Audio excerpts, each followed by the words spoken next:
snake farming or, revenue from, how exactly are you planning to make this work for Kenya? Yes, I've been in a country where snakes are rare and are rarely killed because of their venom. 1 gram of venom is $5,000.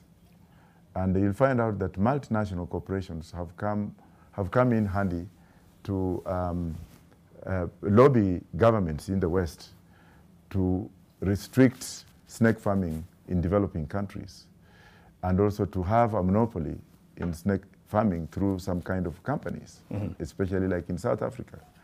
Venom is the most expensive, is more expensive than gold, because snake bites can only be healed by venom from particular species of snakes. Right. Therefore, if we have to look into that as an area to generate revenue with the modern technology, then if we find out that we can have $1 billion business in a year to sustain our economy, as well as to pay off our debts as another source of income. Therefore, the meat that comes out of snakes is eaten, and I'm told it's a delicacy in China and Southeast Asian countries. We can export that to China to alleviate our debts. And at the same time, we can use snake skins. But the harvest formula will be regulated by my government, right, so that the snake skins can be used to produce other products like bags, handbags, and what have you. Are there numbers to the amount that you foresee? You've spoken about venom, the numbers that you see from snake meat.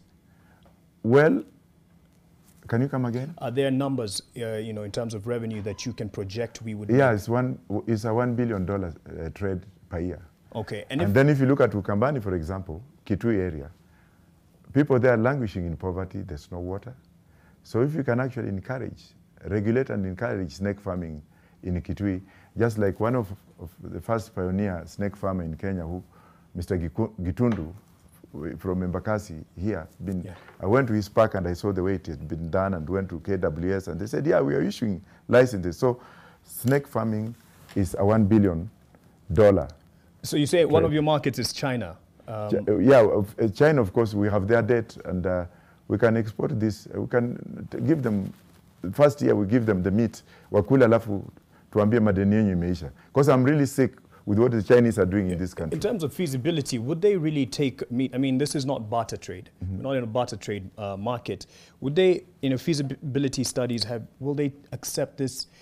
Because you also have spoken about their presence in Kenya, and you would actually have those who are, dabbling in menial tasks and economic activity. You'd have them leave the country. Immigration policy is top of the agenda, but before I regress to that, the Chinese are making plastic rice. It's being eaten here. They are making plastic fish. It's being eaten here. Nobody's looking into this, which is so much contagious in terms of poison and what have you. Now, when the Chinese come in this country and they take over jobs meant for our civil engineers who have graduated from the university with loans to pay, help loans, and they can't speak English, they can't speak Swahili, and when they are brought here, nobody knows how they have come in, whether they have come in properly, whether they have been labor certificated. I mean, why would we have the Chinese to come and take over jobs and come in and bring in contraband? With your sentiments on Chinese, would you expect them to really take your snake meat? No, I'm going to expel the Chinese from this country. Why? And let me tell you today. I'll tell you, and I'll tell it the way it is. Where the Chinese they have decolonized. If you go to Sri Lanka today, Sri Lanka is bankrupt because of the Chinese. They took over Beira, the port of Sri Lanka as collateral. If you go to Mozambique, Beira is gone. You go to Zambia, Lusaka is gone. If you come to Uganda, Entebbe International Airport is gone. Now, what we don't know is what collateral did the Kenyan government give to the Chinese? The government is not telling us. Exactly. And I will want that to come. And let me finish. Yes. When you come to the businessmen who are dealing with the infrastructure, those who are transporting goods to Uganda, who had employed loaders and drivers of over 500,000. Those people are out of employment because of this small chuma from Mombasa to the so-called dry port, which I'm going to ban when I take over the presidency. So it's not an issue that I'm speaking with the head. They have put us down. They have come into this country to take over jobs meant for Kenyans, and nobody's asking, apart from those who brought them. So my relationship with China is very clear. I'll recall my ambassador. And we shall renegotiate afresh any deals that we have with China. So are other countries, just like what Cyril Ramaphosa did.